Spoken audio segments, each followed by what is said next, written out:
গোপালগঞ্জে প্রধানমন্ত্রীর কার্যালয় থেকে অনুদান এনে দেওয়ার কথা বলে একটি এনজিওর চেয়ারম্যানের কাছ থেকে প্রায় ২০ লাখ টাকা নিয়ে গেছে এক প্রতারক।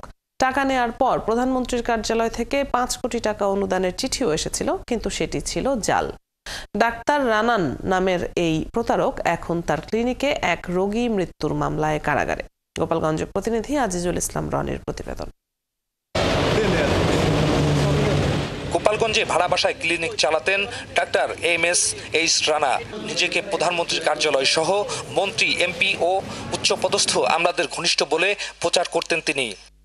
প্রধানমন্ত্রীর কার্যালয় থেকে ৫ কোটি টাকা অনুদান এনে দেওয়ার আশায় রানাকে প্রায় ২০ লাখ টাকা দিয়েছিলেন আইডিয়াল হিউম্যান ওয়েলফেয়ার সোসাইটি নামের একটি এনজিওর চেয়ারম্যান রিয়াজউদ্দিন। অনুদানের সেই চিঠিও এসেছিল, কিন্তু আসল নয়, জাল। প্রধানমন্ত্রী কার্যালয় ৫ কোটি টাকা আমার সংগঠনের নামে বরাদ্দ, সেই চিঠি এবং এই কাগজপত্র নিয়ে আমি ঢাকায় যাই। ঢাকায় যেয়ে প্রধানমন্ত্রী কার্যালয়ে আমি চিঠি দেখানোর পরে সেখান থেকে বলে যে এটা ভুয়া এবং এটা সৃজন করে, এটা নকল করে, এটা আপনাকে প্রতারণা করেছে আপনার সাথে। ডাক্তার রানার প্রতারণা ধরা পড়ার পর তাকে হন্যে হয়ে খুঁজতে থাকেন এনজিওর চেয়ারম্যান সহ অন্য কর্মকর্তারা, কিন্তু ডাক্তার রানা নেই। ক্লিনিকে এক রোগী মৃত্যুর মামলায় তিনি আছেন কারাগারে।